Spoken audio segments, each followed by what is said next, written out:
Marcos, el rey ya llegó. Es Argentina, es Argentina, სოფლიოს დღიურების ამ ეპიზოდს წერთ ორი წამყვანის შემადგენლობით. მამუკა გამგზავრებულია მივლინებაში, ამიტომ მოგვიწევს რომ ორმა ვილაპარაკოთ დღეს და მოგვიწევს მიმოვიხილოთ მერვეთ ფინალი, საიდანაც გაირკვა უკვე 8 გამარჯვებული. პრინციპში ჩვენ უკვე ვნახეთ პიკი, შევიდა პიკში მსოფლიო ჩემპიონატი და ვხედავთ აი ამ საუკეთესო თამაშებს, საიდანაც უკვე რთული გამოსარჩევია, რომელი არის მოკლებული გარკვეული ინტრიგას თუ დატვირთვას. ჩვენ შეგახსენებთ, რომ მსოფლიოს დღიურები ეძღვნება მსოფლიო ჩემპიონატის მიმოხილვას და მისი წამყვანები ვართ იმ პოდკასტების ავტორები, რომელსაც გთავაზობთ ჩვენს პლატფორმაზე საქართველოს 3-0. თქვენ იპოვნეთ ეს ჩვენი არხი YouTube-ზე, გამოიწერეთ და იქ ნახავთ საინტერესო პოდკასტებს, ვრცელი ისტორია, ეკონომიკა მოკლედ. დავიწყოთ თავარი ფავორიტით, რომელსაც ყველა მიიჩნევს, ეს არის საფრანგეთი, პარაგვაისთან მოუწია ძალიან დაძაბული ორთაბრძოლა, დაამთავრა მინიმალური შედეგით 1-0. საფრანგეთმა მოიგო, ის არ აყვა ნერვებს ჩემი აზრით, მან შეინარჩუნა უპირატესობა, მაგრამ უმძიმეს ბრძოლაში მოუწია მას გამკლავებოდა მეტოქეს და გასულიყო მეოთხედ ფინალში. ასეთივე მძიმე თამაში იყო კიდევ ერთ-ერთი ფავორიტის ინგლისში, რომელსაც მოუწია მეხიკოში 2000 მეტრის სიმაღლეზე აცტეკას ლეგენდარულ სტადიონზე თამაში მასპინძელ მექსიკელებთან და ურთულეს ორთაბრძოლაში დაძლია ის და 3-2 გაიმარჯვა. ეს იყო ალბათ უდიდესი გამარჯვება. გარკვეულწილად ერთგვარი შეიძლება ითქვას გაყუჩებაც 40 წლის წინანდელი მარცხის, რაც მათ არგენტინასთან განიცადეს. აი ამ ორ თამაშმა რა გვაჩვენა ჩვენ? რამდენად შორს შეიძლება ეს ორი გუნდი წავიდეს? არა, ასე მარტივი არ იქნება. არც ერთი შორს წასვლა მე ვიტყოდი. საფრანგეთო კი გამოვალნი რომ გუნებრივადაც ესე თქვა მომწიფებული გუნდია, მენტალურად უბრალოდ ხო? იმიტომ რომ არ აყვა პარაგვაის პროვოკაციებზე, მაგრამ ურთულეს გზა აქვს წინ. იმიტომ რომ ამასობაში ვერავინ ვერ ამჩნევს მე გონი მე საბჭოთა დამრჩება ესპანეთი რა 7-ად ესე თქვათ მიიწევს ფინალისკენ. ძალების დაუძაბავად დაამარცხა ავსტრია. მანდა მაინც ბევრი არ უწვალია. არ ქონდა დიდი უპირატესობა პორტუგალიასთან, ფაქტია რომ მოუგო, საკმაოდ 7-ად მასაც.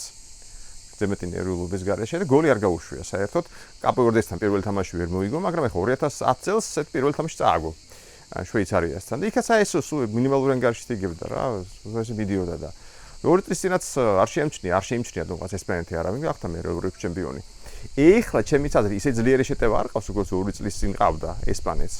მაგრამ მოედი ცენტრში ნახევარდაცვაში ამ გუნდს ბურთი ისე უჭირავს რომ მე არ ვიცი ვინმა წაართვას.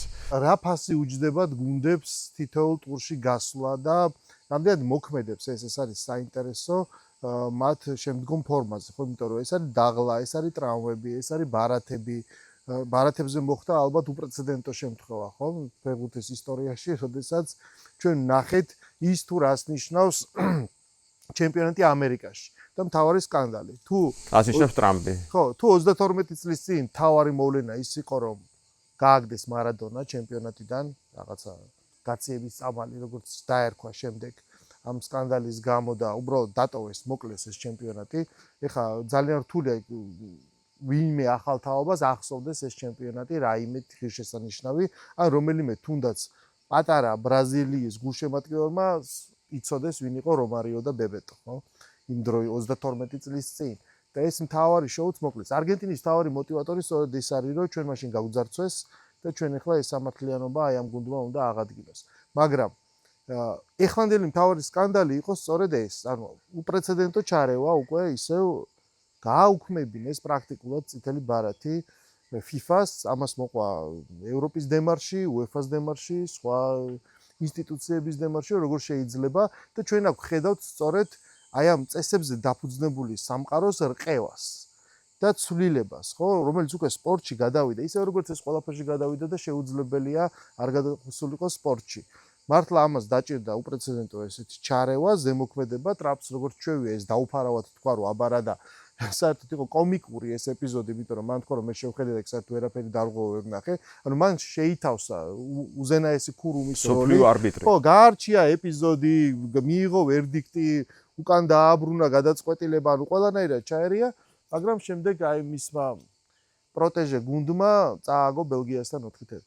ნუ საერთოდ ეხა ჩვენ წააგო ვაშინგტონმა ბრიუსელთან. შემჩნეული გვაქვს რომ ევროპის ჩემპიონატები ყოველთვის უკეთაა ორგანიზებული და სოფლიო ჩემპიონატები ნაკლები არის სადავო მსაჯობა ევროპის ჩემპიონატებზე როგორც ყოველთვის, იმიტომ რომ მაინც ევროპელი მსაჯები არიან და არ არიან რაღაცა ნაკლებად ესე ვთქვათ არასაფეხბურთო ქვეყნის წარმომადგენლები მსაჯებად დანიშნულები და უარავი სხვა ფაქტორია კიდე. ეხლა რაც შეეხება აი ამ წითელი ბარათის გაუქმებას, ეხლა ჩვენ ხო ვიცით რომ ამერიკა ძალიან ბევრ საერთაშორისო ორგანიზაციაში საერთოდ არ არის შესული, რომ არ შეეზღუდოს თავის ესე ვთქვათ მანევრი, არ შეიზღუდოს თავის სუვერენიტეტი. FIFA-ს წევრი არის, მაგრამ აი აქაც FIFA-ს წევრი არის, მაგრამ თან არ დაიმორჩილა FIFA-სთან, ეხლა ტრამპია და rule based order მართლა როგორც თქვი, ინგრევა ჩვენს თვალწინ მართლა ყველაფერში.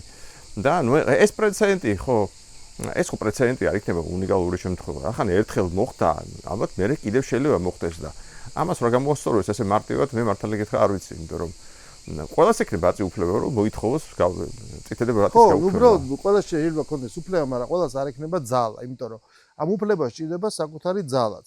სამართლიანობა იქცა მე-20 საუკუნეში ძალიან მნიშვნელოვან ცნებად და ხშირად ჩრდილი ადგება მას. ამას უკან თან ახლავს ის ნაწილი, რაც არ ჩანს, ეს არის ფინანსები და ეკონომიკა, ხო? ჩვენ ნახეთ რომ ტრამპმა მაგალითად მუდმივი თხოვნა რომ აი ჩვენ მოგვეცით რაკეტები, უკრაინაც ომშია. გუშინ შეაგება პასუხი რომ ჩვენ მოგცემთ უფლებას რომ თქვენ გამოუშვათ იგივე რაკეტები. ამის უკან დგას ხო გვესმის ჩვენ რამხელა ეკონომიკა, ამის ლიცენზია, ის ნაწილები, კაცმარიძის ვინ გამოუშვებს იმ პატრიოტებს, ეს არის ძალიან დიდი ინდუსტრია. როდის იქნება? ხო, მთელი რიგი ქვეყნები ყურადღებას ამახვილებენ, რომ ეს არის მუდმივად შევინარჩუნოთ საომარი ზონა, ყვებოთ ის და ამაზე ვიღაცებმა ომის პარტიებმა, სამხედრო ინდუსტრიამ, მრეწველობამ იშოვოს ძალიან დიდი ფული და ამას ჩვენ ხედავთ ღიად და დაუფარავად, ხო? ასევე ძალიან დიდი ინდუსტრიაა ფეხბურთის უკან. ბუნებრივია, რომ აი ერთგვარი ჩინური ზიკოს ყურება, სადღაც ზევით, შეიძლება არ სურდეს აუდიტორიას და ერჩუნოს თავისივე კლუბში მოთამაშე მესის უყუროს. ბუნებრივია რომ ის ფანი მაგას აღიარებს კარგი. არა, ეს ბუნებრივი ეს, მაგრამ შენ ახამდე უნდა მიხვიდე. შენ უნდა გახდე მესი, შენ უნდა გახდე ეს ლეგენდა, შენ უნდა ხელახლა გამოიგონო საკუთარი თავი და ფუნქცია 39 წლის ასაკში იმისათვის რომ მოახერხო პენსიონერმა შედგე ტოპ სკორერად, თავარ ბომბარდირად ჩემპიონატის, ამას უნდა მოხერხება. იმის გატანილ გოლებში ნულოვანია ვიღაცის ხელშეწყობის წვლილი, ხო, ეს შენ უნდა მოახერხო. მან ეს მოახერხა და მან შეძლო რომ გავხდარიყო არა მარტო საუკეთესო ფეხბურთელი, არამედ ყველაზე ძვირფასი ფეხბურთელი, რაც მის მიმართ მხარდაჭერას ბუნებრივად ზრდის. მე ჩემი ახსნა მაქვს მესი რატო შეძლო ამდენი, შეიძლება იმიტომაც რომ ესე ვთქვათ არ მოინდომა რომ თავიდან ესე ვთქვათ მაქსიმუმი გამოეწურა რა. ამაში რას ხო აი კრისტიანო თავისთავად მაქსიმუმი გამოწურა, ფიზიკური შესაძლებლობები და მაქსიმუმი გამოწურა რა და შეიძლება უბრალოდ გამოიფიტა კიდევაც, თვითონ ვერ ხვდება შეიძლება ახლა კრისტიანო რონალდომს გამოიწურა, გამოიფიტა და მესი არ ფიტავდა არასოდეს თავის ბოლომდე და ბოლო რამდენიმე წელია ჩვენ ხედავთ ეს არაწყებულა, ეს დაიწყო ჯერ კიდევ ბარსელონაში თამაშის დროს მე აკვირდებოდი მის თამაშს ყოველთვის, ჯერ კიდევ პარის სენ-ჟერმენამდე დაიწყო და მე თვითონ მაიამიმდე, მოვიდა დადიოდა თავიდან, რამდენიმე 20 წუთი დადიოდა. აკვირდებოდა მეტოქეს, მის სულს ადგილებს და მე რა ფეთქდებოდა და გაქონდა გოლები. და ეხლა ჩვენ ნახეთ ეს კონტრშეტევორს მესამე გოლი გავიდა. ცოტა არ იყოს სადავო მომენტის მერე, ხო, გამოხდა ჯარიმოში, დავანებოთ თავი. მე მგონი დაიმცა ჯობდა ფეხბურთისთვის გასულიყო არგენტინამ. თუმცა კონტრშეტევი იწყებოდა მესამე გოლი გადის არგენტინის, ეს ანიშნებს ხელით. რა უნდა ქნან რა? ანუ ეს ხედავს. არა, ეს პირდაპირ ეუნეო პასი ის უნდა მისცე. ხედავს მოვიდა პირდაპირ და აი რაც არ ქონია არასოდეს მისდა საუბედუროთ კრისტიანოს, იმიტომ რომ ვერ გაიაზრეს, რომ ეს არ ქონდა მას, რაც ქონდა მესის. იმდენი, ესე თქვა, ისე ვერ გაიზარდა ის გონებრივად ინტელექტუალურად როგორც ფეხბურთელი, როგორც მესის. მას არ აკნინებს, რა თქმა უნდა, იმიტომ რომ მესისნაირი ინტელექტი, აბა ძალიან ცოტას ქონდა, ხო, საფეხბურთო ინტელექტი, ხო, ამაში ეს საქმე. ეს არის სრულიად სხვა მოდელი რა ფეხბურთის, როგორც თქვა, თამაშობს არგენტინა, ეს არის შეკავშირებაზე, სიმტკიცეზე, ერთმანეთის სიყვარულზე დაფუძნებული მოდელი, მაგრამ მეორე მხარეს ჩვენ ვხედავთ რაღაცა უზადო დახვეწილ საფეხბურთო მანქანებს, ყველაზე ათლეტურ ფეხბურთელებს და ალბათ გამორჩეული იქნება დღევანდელი თამაში, რასაც ქვია საფრანგეთი მაროკო. საფრანგეთი მაროკო. მე მაინც ერთის ხელს მინდა დაუბრუნდე, იმიტომ რომ არა, სანამ მივალთ მან ღმერთის ხელამდე, საფრანგეთი მაროკო არის მნიშვნელოვანი. როგორც მოსწრებულად თქვეს, ერთის მხრივ საფრანგეთის სახით ჩვენ ვხედავთ როგორც ფეხბურთელებს. ეს არის აფრიკის ნაკრები, რომ საუკეთესო ფეხბურთელები აფრიკული წარმოშობის თამაშობენ საფრანგეთში და მეორეს მხრივ აფრიკის ჩემპიონი მაროკო, სადაც ასევე საოცარი ფეხბურთელები თამაშობენ და ეს არის აი ეს დაპირისპირება, ანუ ის მეტაფიზიკური განზომილება, რაზეც ჩვენ ვლაპარაკობთ ხოლმე, ხო, არა მხოლოდ სპორტულზე. არის ძალიან საინტერესო. აი ეგ მოლოდინი შენ მაინც გააქვს ალბათ როგორც იმპერისტს, რომ საფრანგეთი გაიმარჯვოს. რა თქმა უნდა. და აქ დიდი თავის ყოფილ კოლონიას დაამარცხებს. ხო, რომელიც ძალიან ისეთია რა, ამას თავის დანიშნულებაც აქვს რა, განზომილება, რომ საბოლოო ჯამში კოლონია იმარჯვებს თუ არა. ეს ჯერ ვერა მაინც მე მგონია, იმიტომ რომ მართლაც ახლა წარმოშობით აფრიკული კამერუნელები, კოდივუარელები, სენეგალელები, რომლებიც საფრანგეთს ირჩევენ. აი ეს კოდივუარის ძალიან კაი მაგალითია, დუე, ხო? უფრო ნიჭიერი დუე თამაშობს საფრანგეთში, ნაკლები ნიჭიერი დუე თამაშობს კოდივუარში, რა თქმა უნდა, ხო? საფრანგეთში აირჩევა, თქმა უნდა, არჩევანი როცა გახვდა, არა იბას. ამაშია საქმე. და ეს საინტერესო იქნება, მე მგონი მაინც იმპერია გაიმარჯვებს. არა, ზიდანის შემთხვევაში როგორ მოხდა? იმ სხვაშორის მაგას არ ჩავეძიე, საინტერესოა ზიდანის შვილმა რატო აირჩია ალჟირი. იმიტომ რომ საფრანგეთში ვერ თამაშობს, ესე დონის მეკარე არის, ამიტომაც ალჟირში წავიდა, ძალიან საინტერესოა ეგეც. ანუ ადამიანი მიდის მეტროპოლიაში, შემდეგ თუ ნაკლებად ნიჭიერია, ბრუნდება ისევ თავის იმაში. საიდან წამოვიდა? სტალინი რჩება ბაბუმი საიდან წამოვიდა? ხმრობით თქვა, სტალინი რჩება კრემლში, ვიღაცა ბრუნდება უკან. კი ბატონო. კანდით ჩარკვია. ხო და რაც შეეხება ღმერთის ხელს, ახლა შეიძლება ბევრმა არ იცის რა იგულისხმება მარადონამ ღმერთის ხელში. მას არ უთქვამს, რომ ღმერთმა გაიტანა ხელით გოლიო. ხელით გოლის გატანა მაშინ არ აღიარა მან თამაშის შემდეგ. მე რაც ხამნობს კადრზე დააფიქსირა ყველამ ამის დამალვას აზრი არ ქონდა. მან თქვა, რომ ღმერთი ჩაერიაო, ღმერთის ხელი ერია იმაში, რაც მოხდაო, აი ეს იგულისხმა რა. კი, ზუსტად. ხო და ჩვენ თუ გავიხსენებთ რა ემოციები უძღვნა წინ ამ თამაშში, იმიტომ რომ მანამდე იყო ომი ინგლისსა და არგენტინას შორის და ნუ ძალიან გამწარებული არგენტინელები ამ ომის შემდეგ ინგლისზე, ეს გამწარება დიდხანს არ გაუვარა და მე ვიტყოდი ეს გამწარება არგენტინელები ჩანდა 98 წელსაც კი, როცა მოუგეს ინგლისს პენალტების სერიაში ძალიან მაგარი თამაში იყო იქ. აღნიშნავია, ანუ არგენტინაში თუ ჩავა ადამიანი იქ ნახავს, რომ მალვინას, ანუ ერთ სახელმწიფოს მთავარი დოქტრინა არის ის, რომ მოკლედ მალვინას არასდროს არ ერქმევა ფოლკლორი რა. ეს ტკივილი არის გაუნელებელი, ეს არის გამოკრული ყველგან, რომ ეს კუნძულები არის მათი, რომ ის დაღუპული ბავშვები ახსოვთ, ანუ ორი დიდი ტრაგედია აქვს, ხო, ის დაღუპული ბიჭები ხუნტის დროს, როცა იმ ავანტიურას და ეს ხვდებიან, რომ ეს ავანტიურა იყო ის ომი არგენტინელთა მხრიდან, მაშინდელი ხუნტის მხრიდან მოწყობილი, როცა შეეწირა და მეორე აი ეს, როცა იგივე აი დიქტატურის პერიოდში გამქრალი ეს თავსაფრებიანი დედების აქციები, როცა იყო ეს გამქრალი ადამიანები, ხო?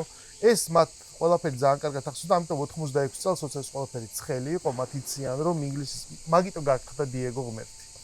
სწორედ აი იმ თამაშის მოგებით, ეს არის მთავარი და არა ჩემპიონატის მოგებით შემდეგ, ეს იყო სასწაული, რაც მაშინ მან გააკეთა და ზუსტად ეგრე იგულისხმება, რომ ღმერთი ჩაერია იმაში, რომ ანუ არგენტინას უნდა გაემარჯვოს. ყველა არგენტინელმა იცის, რომ არსებობს ორი განზომილება, რომ ჯესიც ყველას ახსოვს 32 წლის წინ რა მოხდა, რომ მათ თავარ სიმღერაში, რომელიც ამ მუნდიალს ეძღვნება, იქ პირდაპირ არის ტექსტი, რომ ჩვენ 32 წლის წინ გავგზავნეს, ანუ თასი ღმერთს წაართვეს. შესაბამისად ეს არის დასაბრუნებელი ეგ ერთი და მეორე ინგლისი არგენტინის დაპირისპირება ბუნებრივია, რომ ვერ იქნება აი ამ კონტექსტს მოკლებული. ერთმა თქვა ერთმა კომენტატორმა, რომ სამი ლომი ერთდროულად არასოდეს არ დატოვებს. ხო ჩემპიონატს, ანუ დროს ნეიმარი ვერ მოერია, რონალდუ ვერ მოერია, მესი ცდილობს ეხლა რომ ამას მოერიოს და გაუმკლავდეს, ეს შეძლო მან 4 წლის წინ, ეხლა ძალიან ძნელია ამის გაკეთება, ბუნებრივია გვესმის, ამიტომაც ყველაფერი გადადის აი ამ სანახაობაზე, რაც შეიძლება დიდხანს უყუროთ ჩვენ მას, მაგრამ თუ ეს ესე დაალაგდა, ჩვენ ნახავთ ეს ესპანურენოვან დაპირისპირებას. რაც სხვათა შორის ამერიკას კიდე აი ეს პოლიტიკური კონტექსტიდან გამომდინარე, კიდე ერთი ასპექტია მნიშვნელოვანი. აწყობს, ანუ ჩვენ თუ წარმოვიდგენთ მის გავლენას FIFA-ზე. ანუ წარმოვიდგენთ თქვენ ტრამპი, რომელიც უნდა დაესწროს ფინალს და მას სურს გვერდზე გუშინ გააკრიტიკა ესპანეთის პრემიერ-მინისტრი, მაკრონს რეებსაც ეძახის, ვიცით, სურს მას რომ მაკრონის გვერდიდან პედრო სანჩესის გვერდით. ნუ რომელიღაცას გადასცეს. რომელიღაცის გვერდით მოუწევს ჯდომა, მაგრამ მას ყავს ძვაკაცები. ურჩევნი არგენტინას მისცეს, ურჩევნი არგენტინას მისცეს, კი რა თქმა უნდა. ვიდრე ინგლისს, ესპანეთს ან საფრანგეთს. კი ბატონო. მას ყავს თავისი ძვაკაცი პრეზიდენტი. კი, ზუსტად. ასე რომ კიდევ ერთი ღმერთი არის ამჯერად თქვენს მხარეს. ამჯერად სოფლიო არბიტრი. ამჯერად ეს ძალიან კარგია. შესაბამისად, მაგრამ ეს როგორც ამობენ, კაცი ჭობდა და ღმერთი იცინოდა, ხო? ამას ბურთი არის მრგვალი, ფეხბურთი სწორედ ამითია საინტერესო, აქ გამოცნობა არის რაღაცნაირად შეუძლებელი, ჩვენ ერთის მხრივ უყურებთ სტატისტიკას, მაგრამ მეორეს მხრივ ძალიან ძნელია და მოულოდნელობებით არის თამაში ახსავს. დიოგომაც არ იცოდა ერთი წამით ადრე რომელ გოლს გაიტანდა, ხო? რითი გაიტანდა? კი, ეს ფეხბურთში არის ურთულესი. აქედან გამომდინარე ჩვენ ველოდებით მეოთხედფინალებს, რომელიც იქნება ძალიან საინტერესო, დრამატული.